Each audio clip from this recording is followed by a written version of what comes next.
I was 2 days past my 90-day reboot milestone. This was many years ago and I was sitting at my kitchen table writing a few lines in my journal. After my journaling, I put my jacket on and went for a short walk. Ever since 2012, I had been trying hard to reach 90 days without porn. So, as I was walking, I did feel a sense of pride. Yes, I finally did it! I passed my 90-day milestone. But I also felt something else, something I could not really put my finger on. And what happened later that night changed how I think about streaks forever. You see, when I got back home from my walk, I grabbed my phone and laid down on the sofa to check the news, my notifications, and, well, to make a long story short, I'll just say it right now. I relapsed. That was the moment I realized something dangerous. I wasn't addicted to porn anymore. I was addicted to the number.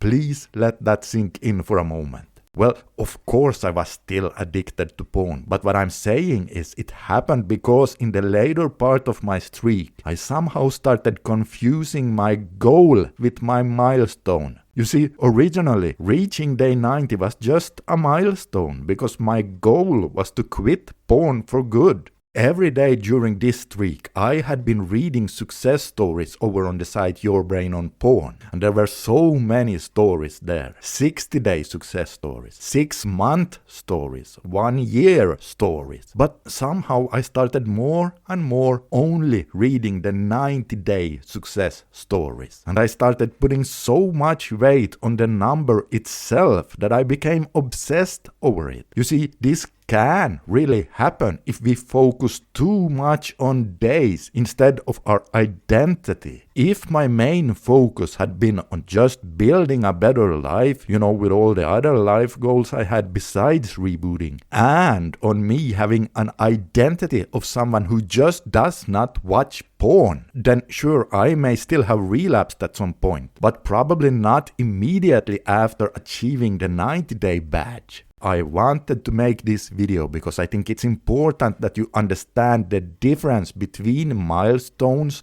goals, and identity. You have to understand that this one here trumps both goals and milestones. It always wins in the long run. However, as with so many other things in life, this is not black and white either. So you need to be flexible in your thinking here because, as I've said in my videos before, there is nothing wrong with counting days and setting milestones to reach on your journey. In fact, for many people, it can be very motivating and drive you forward. But at the same time, the story I shared with you today still illustrates a real common trap that so many guys fall into, because it is indeed possible to become too obsessed with a certain number of days, like it's the only thing that matters in your life right now. Because no, that's not how recovery works long term. And speaking of my ups and downs, watch this video next to hear where I share more about my struggle and what I discovered on my road to finally getting free from adult content for good. Just click on it right now and you'll see exactly what I mean.